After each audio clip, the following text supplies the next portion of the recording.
Alright, Osgood, Perkins, Gretel and Hansel. Before I dive in, welcome back, my good friend Cthulhu. I have not seen you in a while. What's that? You've been sleeping. Okay. What?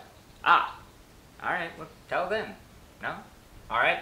He also wanted to make it very clear that that was not him at the end of that piece of shit. Underwater, under any circumstances, it was a cheap ripoff. There. Did I tell it like it is? Told it like it is. Alright, now that that is over with, I've been waiting for this one because I do love Osgood Perkins so much. Let's go.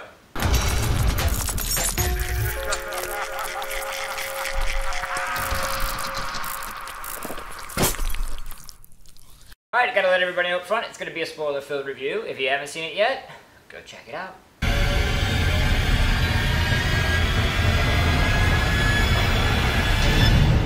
Alright, you're here. So, basically, Osgood Perkins, but not as a writer, just as a director. It's a different writer's spin on the whole Hansel and Gretel tale. You know the story, so let's find out. Alright, we start out with likes, and like number one, Osgood Perkins.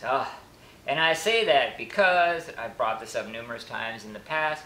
This is clearly an Osgood Perkins film. He has a style as a director, as opposed to 95, 6, 7, 8% of the other directors who just make generic movies. This is his style. It is moody and creepy and atmospheric. It pulls no punches.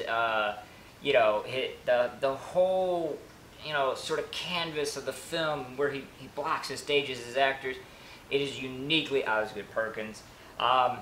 So that loved, and that he's continued on with that, was not compromised.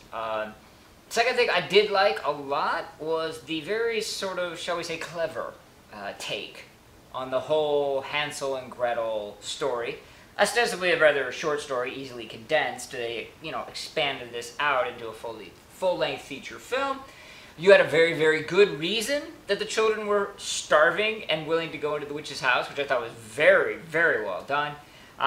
They threw in the huntsman for a little fan service, and then really did enjoy the, I don't know if you want to call it twist, or just, shall we say, evolution of Gretel into being basically the new witch. Yeah, very, very much like that. Like I said, very, very clever.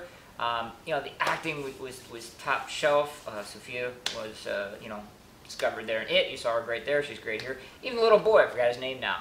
He was very, very good, or at least passable. Kid actors I always have a problem with. But yeah, those are definitely big likes for me. Alright, it is dislikes time. So, remember the likes? I said that it was clever? Well, Osgood Perkins did not write this. And so, if you look at Blackcoat's Daughter, I Am the Pretty Thing That Lives in the House, that writing isn't just clever, it's intelligent. It is layered. You walk away from those films talking about them. You don't walk away from Gretel and Hansel talking about it. This is, for lack of a better term, a mainstream attempt by Osgood Perkins. It's very clean. You could argue that there's a scene or two that the popcorn munchers might have some issue with, but you're not challenged on any front. You're not left open to interpretation. Everything is wrapped up with a nice little bow. It may not have the happy ending, per se, but I guess in a way it does. Hansel gets away and Gretel becomes a witch, but it's not even hinted that she'll be an evil witch, just kind of a good witch. I mean, whatever. So, yeah, did not like that at all, because Osgood, expect more out of you, my man. Come on. And then number two, because he didn't write this, sloppy writing.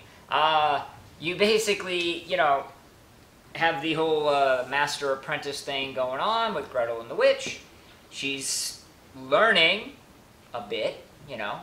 And then in the climax of the film, you know, she has a really, really, really hard time getting the old broomstick to move. And then when she finally does, it takes basically 3 little oomphs to use it as a decapitation device. That doesn't gel. It doesn't gel that the witch that up to this point had been ahead of the curve on everything is not only caught off guard by that, but has no defense whatsoever. Yeah, very, very sloppy, because it's kind of pretty tight up to that point, and then you're just like, what? That's stupid. And then, you know, the film kind of quickly, I think maybe even that he knew, well, you know, I screwed up, so let's just kind of end the film here. So, yeah, chalk this one up, honestly, to sort of a high expectation on my part. I'd be curious to know if others who maybe are not familiar with Osgood's previous work had the same issue. Sorry, Cthulhu. I did not mean to poke you. Don't poke the Cthulhu. All right, it is Pinhead time, and I tell you, you know, it is something that you should definitely check out. Do not expect greatness. Do not expect Black Coat's daughter. Do not expect I'm the pretty thing that lives in the house. Do not expect to talk about it afterwards. But it's still Osgood. It's still clever. So I'm going to give it, boom, 3 pinheads. All right, I am hoping that this one spurs some discussion.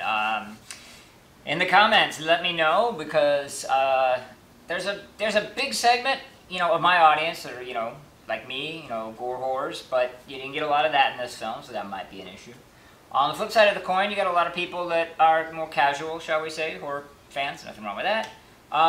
That, you know, maybe this was a bit jarring for you, maybe a little bit different, maybe you haven't seen his other films. Either way, let's discuss it in the comment section below.